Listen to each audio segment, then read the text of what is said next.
listening to Beyond Wellness Radio, bringing you the cutting edge in health, nutrition, and sports performance. Stay up to date and listen anywhere, anytime on your computer, tablet, or smartphone by subscribing on iTunes. Catch your hosts, Dr. Justin Marchegiani and Barris Harvey, as they answer your burning health questions as well as interviews from world-renowned guest experts. For more Beyond Wellness Radio, go to beyondwellnessradio.com. Hey there, this is Dr. Justin Marchegiani, and welcome to another awesome episode of Beyond Wellness Radio. Again, we have a great show in store for you. Before, go to beyondwellnessradio.com. Click on the newsletter sign-up button. You can sign up for our newsletter and get show updates right in your inbox before anyone else. You can also click on the questions button and even speak questions live, and we'll be able to answer it on the air for you. You can also click on the write a review button. If you really enjoy the show, write us a review. Let us know on iTunes. Let the world know. Think of one person that would benefit from listening to this show and share it with them. Sharing is caring. Also, check out justinhealth.com, which is my personal site. Again, I have some complimentary functional medicine consults available. You can also sign up for the free thyroid series and female hormone series as well. You can also go to reallyhealthynow.com. That's Barris Harvey's website, where he has some great articles and blogs and videos for you there as well, and even some consultations. Again, we have an awesome show in store. Stay tuned. Hey there, it's Dr. Justin Marchegiani with Beyond Wellness Radio, and we got Dr. Lauren Noel here in studio, well, kind of, at least over Skype, and we're really excited to have Dr. Lauren here. She actually rescheduled on me twice because she's so busy, but I'm so happy we were able to get her in. Dr. Lauren, how are you doing today?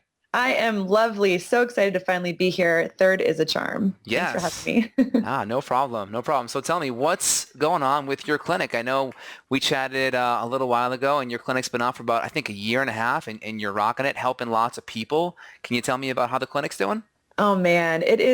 I am beyond amazed at how it's taken a life of its own. It's just amazing. I started the clinic Shine Natural Medicine a year and a half ago, and my vision was creating a place that is not only empowering to patients, but also to the staff, and a place where we all get to come together to really just develop ourselves personally with our health. I wanted it to be a hub of community, and it's completely done that. It's we have events here at the clinic. We just had our anniversary party a few months ago, and it was so much fun. And we had a photo booth. Patients were coming in and taking pictures, and we had healthy foods and drinks and music. We had a DJ playing, and it's just become a place of so much fun and health, and it's exactly what I envisioned and more. So I'm pretty happy about it.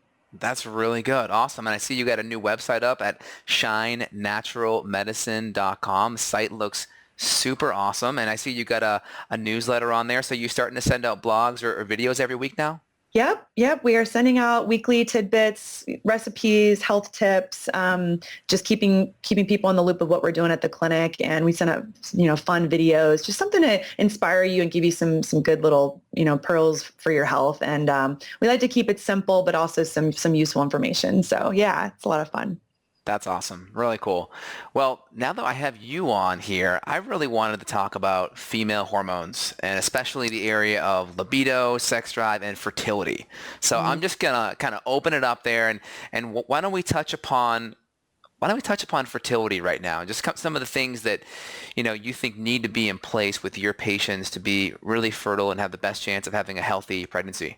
Yeah. God, don't you see so much in your practice? There's so many issues with fertility nowadays. It's amazing. And all the time. And I think couples are embarrassed sometimes to talk about it because they think that as soon as they start to try to get pregnant, boom, it's going to happen, and they're going to have this beautiful, joyous pregnancy and no stress. And a lot of times it doesn't necessarily go that way. Mm-hmm. Infertility is on the rise a lot more than it's ever been before, and I think there's a lot of things that are involved with this. But the first thing that I start with patients is a pre-fertility kind of plan. So we're getting your hormones balanced. We're getting space created in your life so you actually could have a baby. I just had a patient the other day, about a week ago, came in. She's a very, very busy lawyer, and she works like 70 hours a week. And she's like, I want to get pregnant. And I go, you have no room for a baby right now. You're not going to get pregnant because you just cannot actually take this on in your life right now. And with our follow-ups, she's been creating more space in her life to do this. She's getting acupuncture. She's taking more time to, cut back on her hours and meditate and relaxing a lot more. And her hormones are starting to get a lot more balanced. And it's been just basically cutting back and saying no. Yeah. And I think that's one of the biggest, takeaways for women, especially because if you're stressed, you're going to have a hard time getting pregnant. So we live in a very stressful day and age. I mean, there's so much on our plates now. And, cutting back and really balancing out life is just really huge for fertility. I'm sure you see a lot of this too. Yeah, absolutely. And, we know from like a lifestyle perspective, like the meditation, sleep, blood sugar, like these are kind of foundational. But what are some of the things that you're doing from a functional medicine thing? You mentioned hormones. I know you do a lot of IV nutrition in your office too. What are some of the extra things that you do that you find really helps improve a woman's fertility? Yeah. So first thing is getting a baseline to see where we're at. So definitely looking at hormone testing, doing a good day 21, seeing where your progesterone's looking at, your estrogen, adrenal panel. So doing a salivary adrenal test. And if you have healthy adrenals, you're much more likely to get pregnant. If you have that flatline adrenal, your body is just trying to keep up with life right now. You're just not going to be able to sustain a pregnancy as easily. So doing the salivary cortisol testing, really important. I use BioHealth. I think that's probably what you use as well. Yeah, exactly. Just really good hormone testing. And then also looking and seeing if you have any nutrient deficiencies. So specific ones, magnesium is huge for fertility, B vitamins, the methylation, which I know we'll probably touch on. So seeing how your folate levels are looking at, your B12, B6 is especially important for hormones for women. And so getting your nutrient levels on track before you get pregnant, because once you get pregnant, that baby's going to be sucking up those, those nutrients for you. Exactly. So you're going to get the leftovers. So getting to the point where you're just optimally well, that way you can get pregnant and stay healthy during pregnancy. So you're not going to have the postpartum and just feel so depleted after having your baby. So testing for nutrient levels, I run labs through SpectraCell. I like them a lot. You can also use the Nutri-Eval from Genova, and then just getting on a good program. Typically for my patients, I'll do a 10-week plan, retest, see where we're at. And oftentimes within like one or two plans, I mean, it's a big difference with how the nutrient levels are looking, how the patient's feeling, a lot more energy, feeling like sex drive is a lot better, cycles more regular. But I love using IVs for the reason of absorption. We know that there's so many digestive issues for patients nowadays. And so getting a good dose of those nutrients right in the bloodstream is so much more effective than a supplement. Oh, that's great. So you kind of hit upon two different topics I really want to touch upon. So let's hit the first one here. Let's hit libido and sex drive. So we can talk about it from a male perspective. We can talk about it from a female perspective. But why don't you, address some of the underlying hormonal imbalances that you see in a lot of your female patients with low libido? And is it just about giving a hormone to fix that, or are there other things you're doing in conjunction with just maybe hormone support? Yeah. And this is one especially for women. I think they kind of have some shame around this. They go, oh, I have this amazing boyfriend, amazing husband. Right. It doesn't make any sense. How could I not have a sex drive? And yet I just don't really feel it. Yes, I'll have sex because I want to make him happy, but I'm just not really enjoying it. And it's just so common to see this even in women in their 20s and 30s sometimes, or younger and having regular cycles. They'll just feel like don't have this kind of sex drive happening. So one of the biggest things I see, I know you see it too, is stress hormones. So cortisol is the best killer for sex drive. If you want to kill your sex drive, get your cortisol levels out of balance. I mean, it's in it, and it makes a lot of sense for when women say they go on a vacation and then they feel more sexual because they're relaxed. They're in a place where they're able to then, be in that kind of space, more in that sexual kind of space. And so that's first and foremost. You want a healthy sex drive, you got to balance out your stress. You got to cut back on what you're doing. If it's meditation, that's going to start your day in a more mindful kind of way. I started doing meditation recently and it has completely changed my life. And I'm able to have a sense of calm in the midst of chaos. It's crazy. That's great. Yeah, I mean, I've been trying to meditate, literally trying to meditate for years. And Are you using an app? Are you using one of those apps that are out now? Yeah, I use an app called Headspace. Have you Ooh, heard me of that too. one? Yeah, I Really? use Calm and Headspace. I gotta go back and forth with them. The Headspace kind of has the Aussie guy, and the Calm has the cool English girl in there. So Ooh, I haven't heard of Calm. It's just Calm, Calm. CAL, yeah, it's a good one. Okay, cool. Yeah, Headspace has been amazing for me because I think before I would use different mindfulness apps and I would get a little ADD trying one then trying another, but I liked how Headspace was like you build one day at a time, and that really worked for me. So yeah, I've been on I think day 40 that I've been actually really consistent Wow. with using it. And I tell you, I have more on my plate now than I ever have, and doing that has made it to where I can keep up. Very So cool. yeah, so building in more of that kind of stress support is especially important, and then getting your hormones balanced. So low testosterone, huge for women. Most women typically think, oh, that's a male hormone. I don't need testosterone, but no, women do need testosterone. So that can be really, really helpful for getting your sex drive on track. And then DHEA too. So DHEA for sex drive, also for the quality of the eggs actually. So doing kind of a higher dose of DHEA for women can improve the quality of the eggs in order to to get pregnant. And won't DHEA also affect testosterone? It kind of flows downstream and potentially Exactly. increase it. Yep, exactly. So I won't really put a younger woman on testosterone. Typically, Hmm. we'll do some pregnenolone and some DHEA, give you those, kind of the precursors, and then Yeah, have that flow into the testosterone. But huge, huge benefits. that's the same approach that I have. Cool. How Yeah. about herbs? What kind of herbs do you do? Do you like maca, like Peruvian ginseng, or is there? Um, I'll let you kind of just touch upon some of the herbs that you like. Yeah, maca is a great one. I've recently started using Mighty Maca. Do you know Dr. Anna Kabeka? Yeah, Yeah, she's put together a really good product with Mighty Maca. really I cool. love that.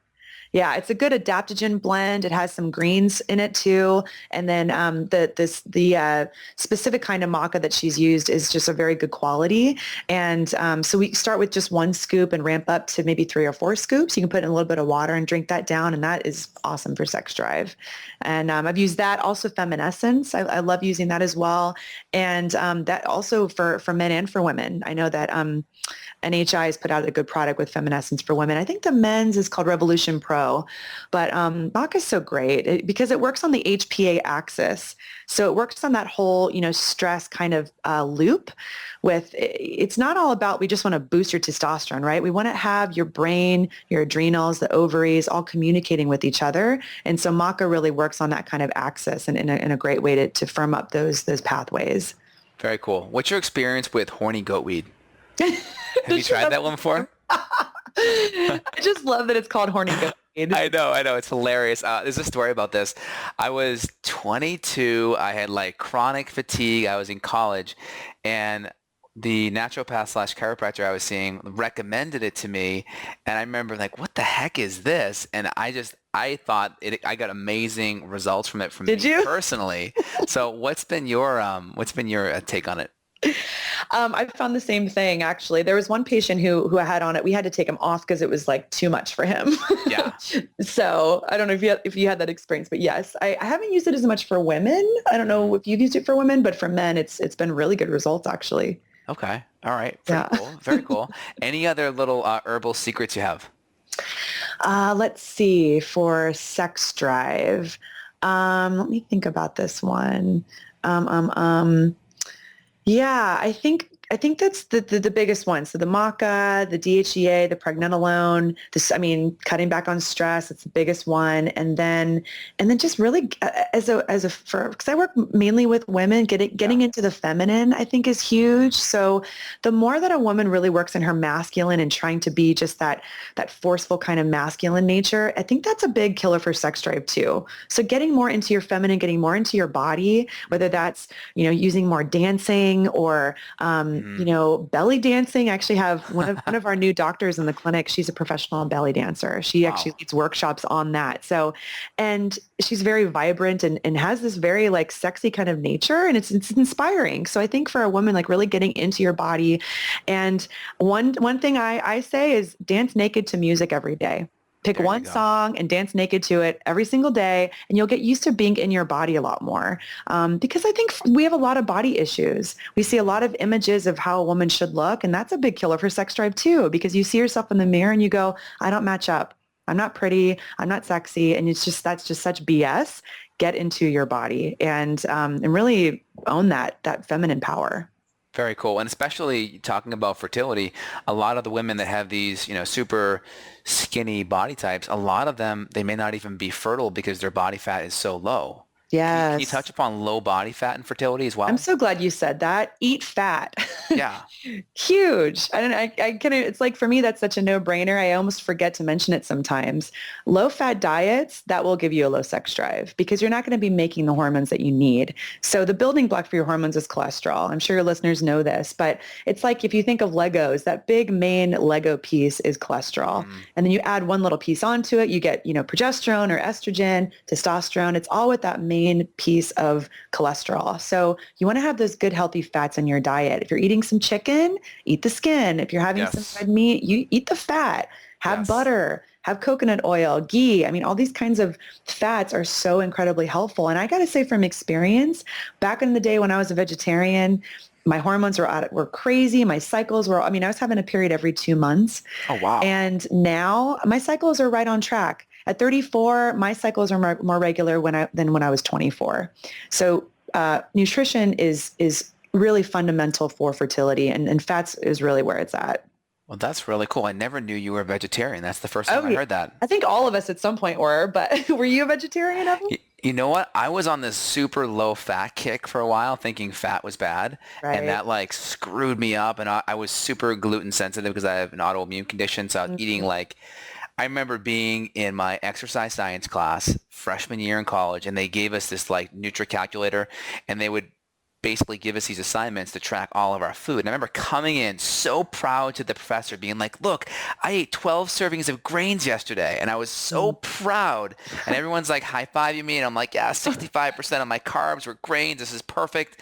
And then I look back, I'm like, oh my gosh, no wonder why I had all these health issues and brain fog. So yeah, I kind of was, I made mistakes on other ends of the coin there for sure. Oh my God, I totally relate to that. Yeah, back in the day, in those days, I was vegetarian, lots of grains. I had raging acne. I was on Accutane twice. Yeah. I had, irregular cycles, digestive issues, a thyroid condition, and so much of it was related to diet. And after even being on Accutane twice, my skin still did not clear up. It wasn't until I cut gluten out of my diet, cut out the grains, added in more fats, and then boom, my skin is clearer than it's ever been. My cycles are regular. Nutrition is so powerful. It is. It totally is. And on the topic of fertility, can you touch upon digestive health? How important is digestion with fertility? Can malabsorption and digestive issues drive fertility and libido issues? Oh my gosh. Well, as a naturopathic doctor, I'm always saying that your digestive tract is the center of the universe. It controls so much, not only your absorption, but your immune system, your neurotransmitter balance, your hormone clearance. If you have chronic constipation, you're going to have issues with balancing your estrogen. Right. So there's a big connection there that most people have no idea about. You also activate your thyroid hormones, a good percentage of that in your digestive tract. Yeah. So if you're having continual constipation, diarrhea, absorption issues, again, not only are you going to have deficiencies, but your hormones are going to be majorly affected by that. Testosterone, so your thyroid and your estrogen levels for sure. That makes sense because you mentioned cholesterol being a building block of our hormones, and if we can't break it down and metabolize it, well, then we're not going to be able to make the hormones. And also, I think you talked about zinc earlier, and zinc's so important for our sex hormones too, right? Exactly. Zinc, important for sex hormones and for your thyroid. You need sufficient zinc levels. Yeah. And actually zinc for fertility. Hello. For sex drive. Yeah. Right. And that's why oysters are an aphrodisiac because it's just loaded with zinc. I prescribe oysters all the time. I don't know about you, but I'm always telling patients, oh, you're low in zinc, eat some oysters. And I that's my regular routine at the farmer's market. Have maybe 5 or 6 oysters and I'm good to go. Very cool. Do you ever do a zinc tally test with your patients? I did that a lot in medical school. I haven't done it as much just because I do run the SpectraCell, but I think I'm going to get back to using that. Yeah, it's a fascinating test, and it's so easy. It's so interesting because it's like if your zinc levels are good, that zinc is going to taste nasty. Nasty. But if your zinc is down in the dumps, you're not going to even taste it. It's going to taste like water. Isn't that amazing? I know, it is really cool. So people that are listening, what Dr. Lowe is saying, the better it tastes, that means the more deficient you are. The worse it tastes, the less deficient you are. And the faster it tastes good meaning the more deficient, the slower it tastes bad. Then it's kind of in the middle. So the faster it's good, the slower it's bad. That's the best. Yeah. Yeah. Cool. So if it tastes nasty to you, that means that you have a good amount of zinc in there. Yes, absolutely. Very cool. Well, Doc, I know you do a lot of IV nutrition, and we know today with leaky gut and chronic gut infections. Can you talk about, leaky gut a little bit and some of the things that you're doing in your office with IV nutrients and even B12 and intramuscular injection work as well? Yeah. So nowadays, so many of us are having digestive problems. This is the culture that we live in, the standard American diet, the environment we're in with the environmental toxins. We just have the kind of life setup right now that is very conducive for leaky gut, unfortunately.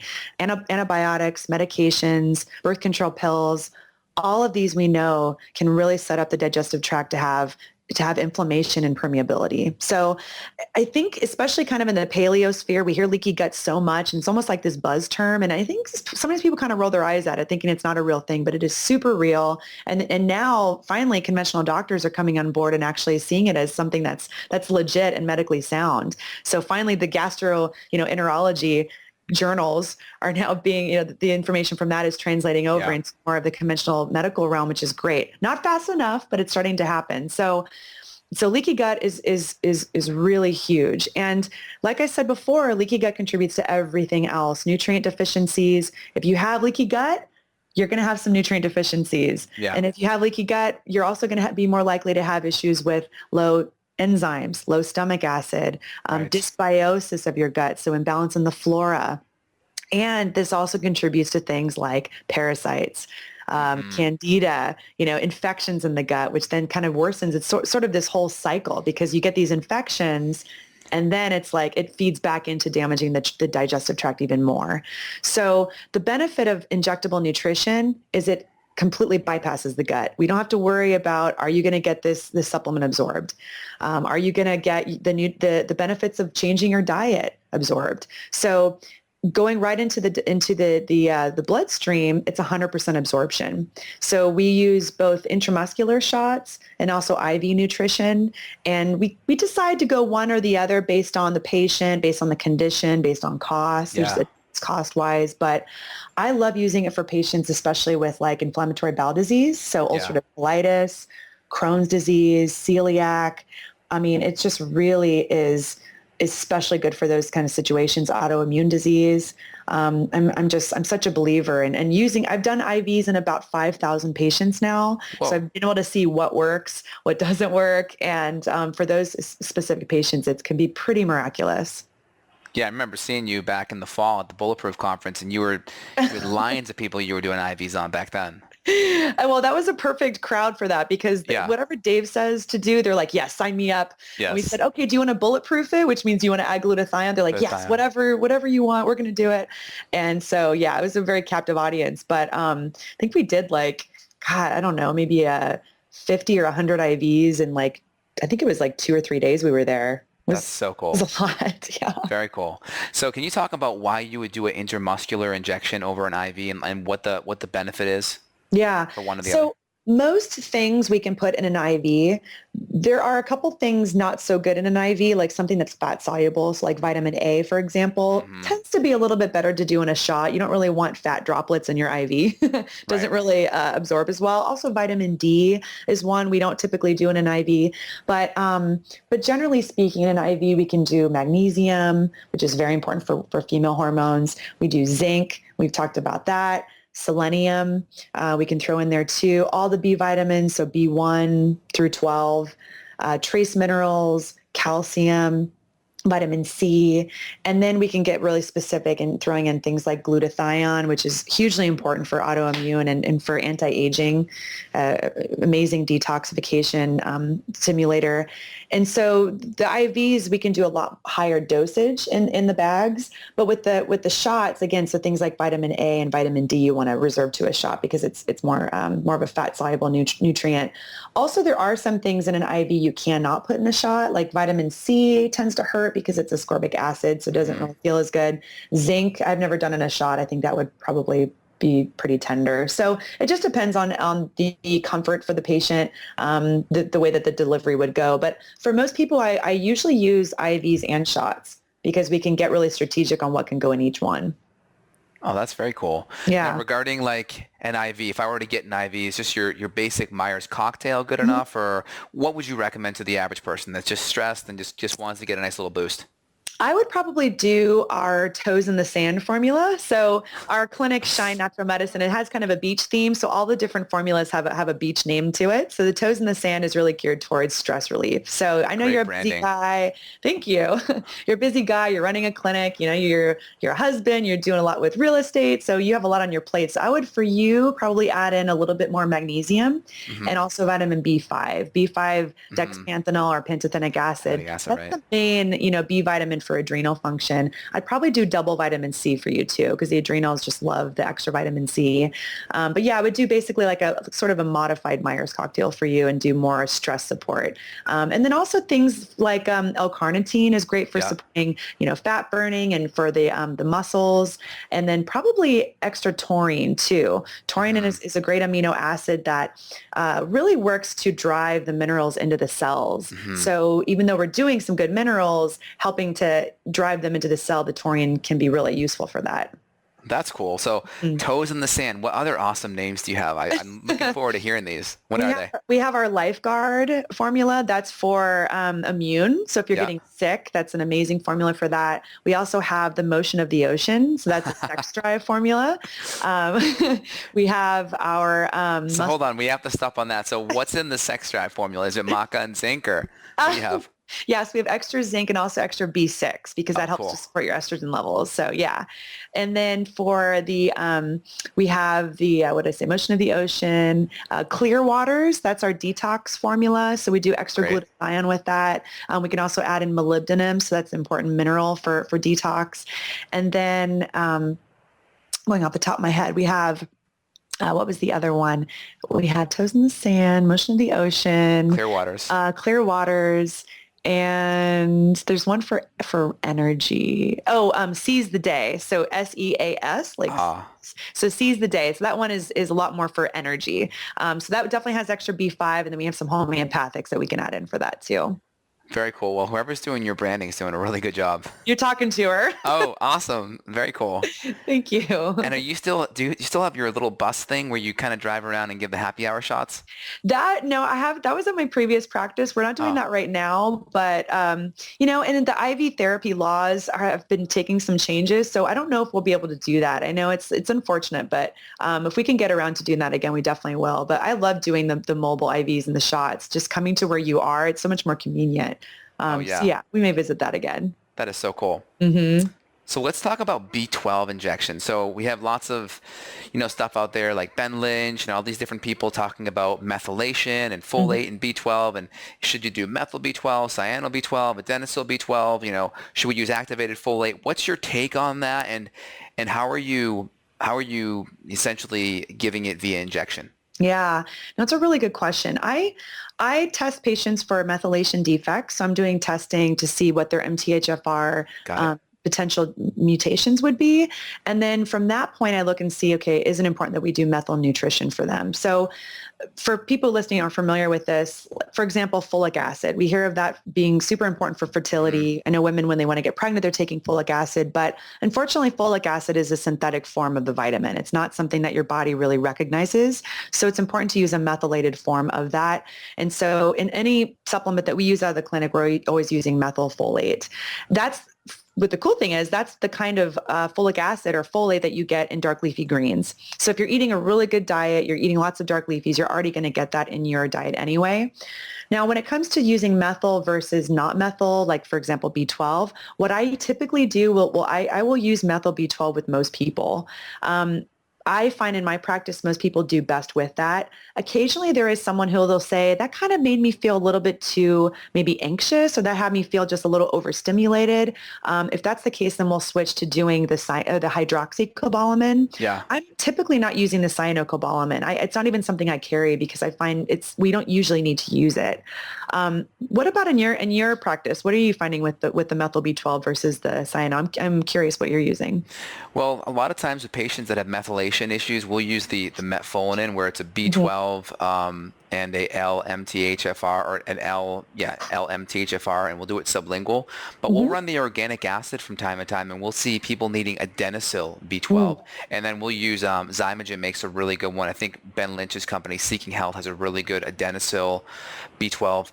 Allergy Research has a good one, but they messed it up because they put a little bit of folic acid in there with it. I'm like, you guys got to pull the folic acid. So it's an amateur move. I know. So typically the methyl, the MTHFR, the L form we'll do, and then if it says, we'll do the adenosine. And what percentage of patients would you say are doing methyl versus adenosine? You know what? I would say a smaller percent. I'd say maybe a quarter to a third are coming back with adenosine. But most, I think you can't go wrong with the methyl. And I think cyano isn't as good. Methyl's going to be, I think, the best way to go. Would you agree? Yeah, totally. I concur. Yeah, and I've been wanting to run more of the organic acids. And that's on the organic acids panel, right? Yeah, that's right under the methylation side, which is really cool. Okay. Yeah. You've sold me on that. Yeah. And I love Zymogen. I think they have some good products. So it's what's the specific product by Zymogen that has the adenosine? It's actually Seeking Health. Again, I think Ben Lynch uses a lot of Zymogen stuff. It's the Seeking Health adenosine product. Okay. Awesome. Thank you. If I find it after the show, I'll shoot it to you. Thank you. Yeah. That's cool. That's very useful. It's very rare that I'll see an issue with the methyl, but occasionally they'll say, I just felt a little bit kind of sort of jittery or wired with that shot. So I think that might be that subset of people that could use the adenosine. Yeah. And there's actually been a lot of patients coming in this week, myself, where we're testing them and they're coming back anemic, and not the B12 folate kind that we just talked about, but iron-based. Oh my gosh, huge. And what's your experience using IV ferritin or IV iron? Miraculous. Miraculous for patients especially who have maybe tried the oral iron before. Yeah. And it can be very constipating for them and just cause a lot of digestive upset. And also too, like with the whole leaky gut thing, if they have leaky gut, getting their iron levels turned around, it can take a long, long time to do. So IV iron is like the clouds part, angels are singing opera, huge difference. And some patients just tend to need a little bit more support kind of ongoing with that. So what I'll do first thing is do an iron panel, see where they're at starting point, look at the ferritin. If I see a ferritin below a 20, I'm probably going to be looking at doing some injectable iron. And I've seen it as low as I think 4. So what's the lowest ferritin you've seen? Yeah, I've seen right around there where like LabCorp will highlight it in red and say alert. Yes. Yeah. And the important thing is when you're starting IV iron or iron shots, starting very, very low and working up because it does have a higher possibility of allergy. So we'll start with just 1/4 of a milliliter in the IV, start very, very low, and then just gradually work our way up. And we'll get up to 1 to even 2 milliliters in that. And within 1 to 2 months, we see the levels like completely different. And usually maybe once or twice a week. Occasionally I'll do even 3 times a week if they're very, very anemic. But it's my favorite thing that we have for people who are really anemic. And do you ever do injections for ferritin? Yes. Yeah. So we'll do, what I use is Dexferrum in the clinic. That's what I've used and found that it works best in terms of pain. Yeah. We used to use something called Iron 59 and that was really painful. So switching to something that's a little less painful, it is expensive so that the cost issue can be an issue for some people. But yeah, so we'll do the iron shot. It has to be done a specific kind of technique called a Z-track just to prevent getting any like bruising, or you can get like an iron stain mark. So making sure a doctor who's really trained in doing that. But yes, we'll do either in the bum. So we'll do like kind of the hip area or in the IV. Can you go into what that Z-track was again? I'm really curious. Yeah. So normally when you get a shot, you just basically do perpendicular. You just insert the needle right in and you have a lot more, cushion back there than what you might think. So you can actually use pretty much the full length of the needle. With the Z-track, what the goal is to create basically a traction where so how can I explain this? So basically if I'm giving this to a patient, I'm going to use let's say my left hand, let's say it's on their right butt cheek. So I'll use my left hand to traction up. So it's sort of like stretching the skin up and then I'll insert the needle and then, so I will insert the contents of the shot. And then once the shot is done, I'll actually keep it in there for about 10, 20 seconds or so.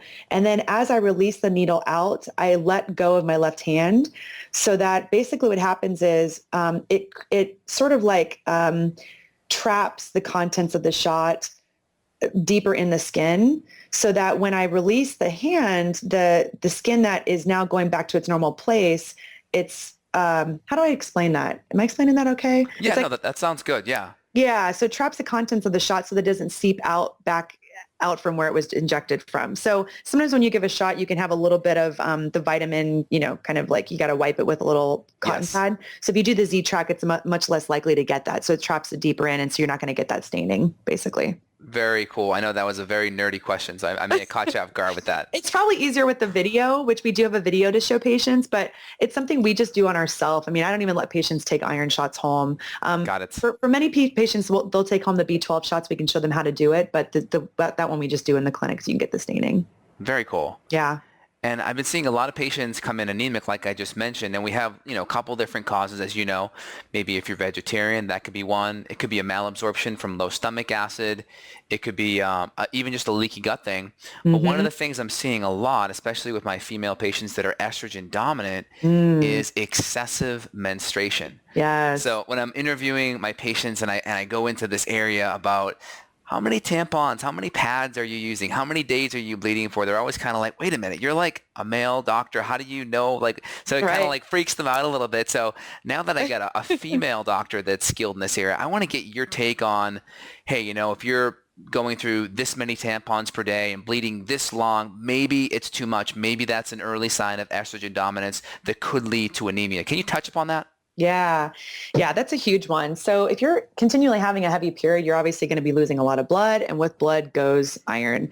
So another clue that you could have some estrogen dominance is maybe spotting between your periods.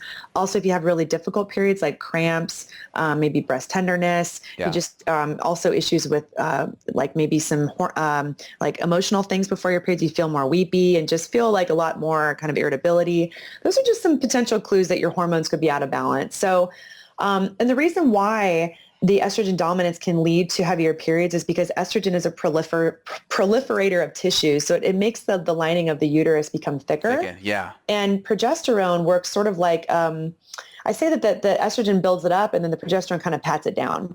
So if you are too dominant in estrogen, you're going to be building too much of a tissue. And if you're low in progesterone, you're not going to pat that down so you can get some spotting. So really working to balance out the hormones is super important. That goes back to, like you said, the digestive tract. Also, the liver is your main filter for hormones. So doing some work on resetting the liver pathways, doing the methylation support. Milk thistle would be a great herb to add in to help with liver clearance. And then also looking at doing maybe some specific supplements like DIM or I3C. So doing some specific estrogen balancers. Have you talked about DIM on your show before, or I3C? I haven't really talked about it, but I will leave the floor open to you here. Yeah. So one of the great benefits of broccoli or the brassica family is that it helps to balance your estrogens, actually. And it helps to clear excess estrogens from the liver. So that's something I'll use in my practice a lot when there is this estrogen dominance kind of picture. And typically just a capsule twice a day of DIM. I use Estro DIM from Orthomolecular, but there's some great supplements from various companies. But it's taking one of the ingredients from broccoli in a highly concentrated form, and then you're doing that for about 3 to 6 months, and we'll see that those estrogen dominance issues oftentimes get resolved. So that's hugely important. And then I don't think there's anything else about the estrogen dominance. And it's also helping that 2 to 4 to 16 ratio, correct? Yes. So preventing that potential breast cancer risk. Yeah. And how does that ratio flip? I always mess it up. I don't ever test the specifics. Is it we want to get less of the 4 and 16, more of the 2? You want more of the 2. I think more that of the 2. Like you want to be too good. So I think of too good. That's it. Too good. Yeah. I always confuse those. It's like, I know. So more of the 2, too good. I will never forget that now. Yep. You want to be too good. Perfect. Too good. Love it. Yeah. So looking at just objective markers here, because I always kind of ask my patients this every time we have a new patient consult. So what would you consider too much for tampon usage? Like it's a marker of that, you're bleeding too much. 4 or more be kind of that threshold? Maybe I think I would say 4 is a good little threshold marker. If it's more than that, I'd look into seeing what's going on with the hormones. And then 3 days would be kind of like your cutoff? Yep. I mean, you want maybe the first 2 or 3 days to be a little bit more typically it's more on the heavier side, but if you find that after 3 days, you're still going through like 4 or more tampons, I would look into things. Yeah. Got it. All right. That really helps. So I see a lot of patients that, they're anemic, and then you also got some patients that may have fibroid issues and they're anemic, and they're also taking iron with the fibroid. Can you talk about why taking iron may actually make that fibroid grow bigger? Well, it can affect your estrogen levels, affect your hormones. Is that the pathway you were thinking of more? Well, I've just seen some patients where the iron will actually will fuel the growth of the fibroid, and the fibroid will continue to grow. And you can give all this iron, but it's being sucked up by the fibroid, so it never really gets into the blood where it needs to go. Right. Have you seen that before? Yeah, that's a good one, Doc. I haven't seen that one as much, but that makes a lot of sense. I mean, it can contribute to growth, and we know that iron can feed dysbiosis and infection. Yeah. So it's not that's why I'm always testing to see. It's not one of those things I just give, very casually. You only want to take iron unless, if you really need it. Right. You're going to give iron and then you'll follow up with like a ferritin or a saturation or a UIBC kind of thing, right? Yep. Every time we're doing ferritin, iron saturation, total iron binding capacity, and transferrin. I mean, the full thing. And then looking at the red blood cell count, if you have healthy counts. If you're anemic, you tend to be lower in red blood cells. Your hematocrit tends to be lower, which is basically what percentage of your total blood is made up of red blood cells. And if that's low, that's also a clue for anemia, for low iron. And then your hemoglobin. So your iron is attached to oxygen in the cell. Yep. So if you are deficient in iron, you're also going to be low in oxygen too. One little trick to see if you might be low in iron for you guys listening at home, you want to look in the mirror, is you want to look on the inside of the lower part of your eyelids. That's your conjunctiva. So just go ahead and pull down, looking in a mirror, pull down and look in the inner part of your lower eyelids. If you see that that's actually really pale, it should be like a nice rich pink color. If that's real pale, that's a clue that you could be anemic. Also looking at your fingernails. If you push on your fingernails and then release, you want it to turn pink again really quickly. If it stays white for a while, that's also a clue that you may be deficient in iron. And then another little trick too is if you find yourself yawning a lot, like let's say you're doing a workout and you just yawn all the time, that could be a clue that you're just not getting enough of that oxygen, and that might be a clue of low iron too. So just something to pay attention to. Very cool. Yeah, I love the whole clinical the little takeaways. Yeah, the little clinical takeaways, the physical medicine exam takeaways are so great. Yeah, really helpful. Yeah, one of the best parts of natural medicine are those little pearls right there. Yep. Mm-hmm. And also one for zinc that we didn't mention before is if you have white spots on your fingernails, that could be a zinc issue. Or if you have vertical ridges or just ridging on your nails, that could be a mineral issue. So another thing to check out. Very cool. And also one last thing that I learned too is if you take your hands and you extend your fingers back, like you're pressing them so you're extending it back, that lifeline, lifeline right across there should start turning more red. If it doesn't turn red and stays kind of white, that's another sign of anemia too. Oh, yeah. Like Very that. Cool. Awesome, Doc. You've given us some great information. Last question here I want to touch upon. It's such a hot question, especially with thyroid patients and such. Can you talk a little bit more about iodine and how you use it with your patients and how you kind of, maybe are being a little bit more ginger about it with autoimmune patients? What's your take on iodine? Yeah, iodine's such a hot topic, and it's so confusing for people because you hear of iodine being so good for the thyroid, but then you hear that most thyroid conditions are autoimmune related. So is it okay with autoimmune? Is it not okay? So there's a camp of people that say, never ever give iodine with autoimmune. For me, the way that I go about it is I always check a full thyroid panel, including antibodies. If I see that there's autoimmune issues, that there's elevated antibodies, I tend to not do iodine with them. Now, sometimes I will, like they'll say, when I do iodine, or if let's say I have some sea vegetables, I feel really good. I listen to that, right? So sometimes I will make an exception for patients, but I tend to not, especially if I'm seeing elevated antibodies. If I over and over repeatedly test antibodies and see that the levels are very low and a patient is still having thyroid issues, then I will add in some iodine and just very, very slowly and work up to it. For myself, I had a bad experience with iodine. I did too much of it, and it really affected my thyroid very negatively. So you don't want to take iodine unless you need it. So I will test it for many of my patients, do a blood test and see where their levels are at. But I'm a little bit cautious with using just a lot of iodine. Now, Yeah, that's smart. For women who have fibrocystic breasts, it can be very helpful for them to actually apply iodine onto the breasts. I know that Dr. Jonathan Wright, he says to apply it on the bottom of the feet, which I think is kind of funny of a place, but that can be very helpful for kind of those fibrocystic issues or painful breasts with your cycles. But that's how I tend to view iodine. I'm curious about you though. Yeah, very, very similar. I always look to see if there are antibodies. Again, we know with iodination, which is the process of making thyroid hormone, right? The body binds some tyrosine to the iodine molecule, and in that process, it spits off a whole bunch of hydrogen peroxide. And if we have selenium deficiency, well, selenium normally comes in there and it actually pulls off one of the oxygen molecules and making it water and O2. But if we don't have the selenium there, then that hydrogen peroxide can stimulate that immune system to go attack it. So I think really focusing on, especially when they're autoimmune, really the selenium first is really the best way to go. So I'm totally, in sync with exactly what you're saying there. Yeah. And are you testing iodine? You know what? I don't really test it too much. Again, like I'm familiar with Doctor's Data's got a really good 24-hour iodine test. They got a spot test as well. I don't do it too much. I kind of start with the potassium iodine, iodide, and I just start up very gently and I just load upward very slow with patients. Yeah. And it tends to work. I'll also look on the test if they're T4s in the lower end of the range. That's a big building block for T4. So then we'll start using just a little bit of iodine as well there. And you usually use the potassium iodide? Yeah, I'll use potassium iodide and iodine.